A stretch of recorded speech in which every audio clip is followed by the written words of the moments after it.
Gold silver prices, we saw gold decline 3%, silver down 10% in the overnight markets. But that decline is getting bought into slightly. But what is it that the markets should watch out from here? For that, we're now joined by Surendra Mehta. He's secretary at India Bullion and Jewelers Association. Mr. Mehta, hi, thank you so much for joining in. I'll start with silver first, and the volatility there seems to be much higher than what we've seen in various other asset classes from where we stand. At these 75 to 85 of a range that silver seems to be making in the last couple of sessions, how are you looking at prices going from here?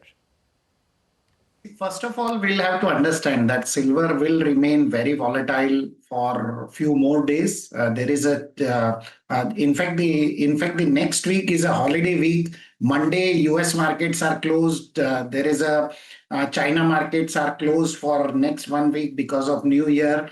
Then there are holidays in Singapore, there are holidays in Brazil, South Korea. So it's basically a holiday week. And I think silver is going to remain volatile for the next 1 week. I personally feel that yesterday was not enough. There can be more paper dumping on silver in the next 1 week. This has also been because of the news by some news agency that probably Russia is trying to renegotiate with America regarding the trade in the dollars.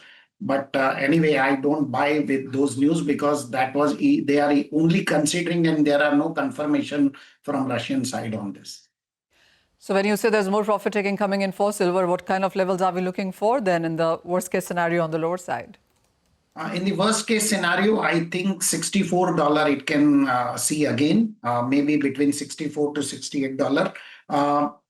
Silver will remain volatile for some more times because probably the gold-silver ratio is not getting adjusted. Earlier, the gold-silver ratio initially was 80, it declined to 50. Now it is again back to about 60, 62. I think first gold should move up and then only silver will start moving up. It may take maybe another week or so or another 10 days. But I'm still bullish on gold and silver both. If you look at the previous quarter and previous year for that matter, Mr. Mehta, we've seen investment demand give a very stiff competition to jewelry demand in a market like India where jewelry buying is premium quite. But if you also look at various jewelry companies which have been posting their results, their quarter numbers have been on the higher side, quarter on quarter, year on year as well. So the jewelry demand really hasn't gone down in volume terms slightly, but value terms, all of them have posted very strong numbers. No, Manisha, I disagree with what you are saying. Most of the jewelry companies are doing their stock valuation on the basis of weighted average, by virtue of which they are forced to pay a lot of taxes.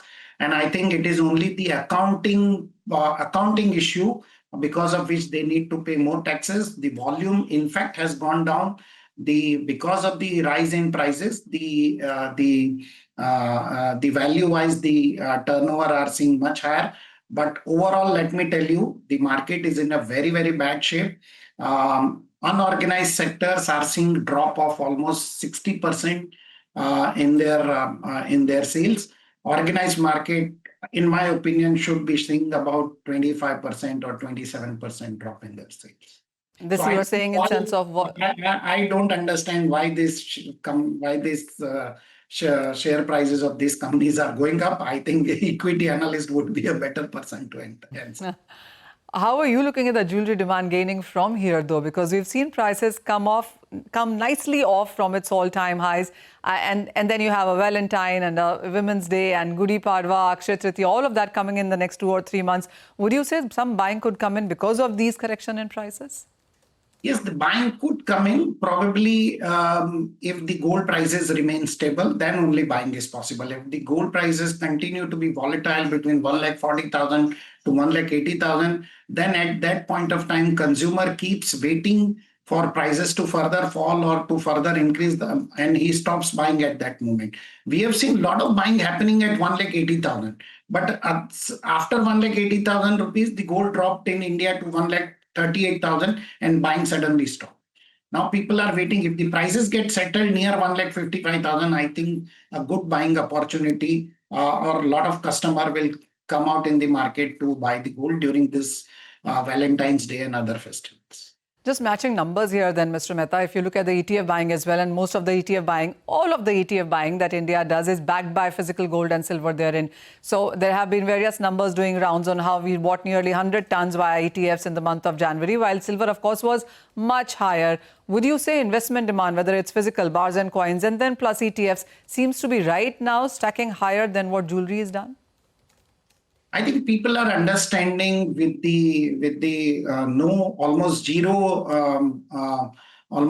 profit in last 1 year from the equity market. People are trying to reallocate their portfolio and are trying to shift some of their portfolio to the commodities, and of course gold and silver is always a preferable in that case. So I think this is just the beginning.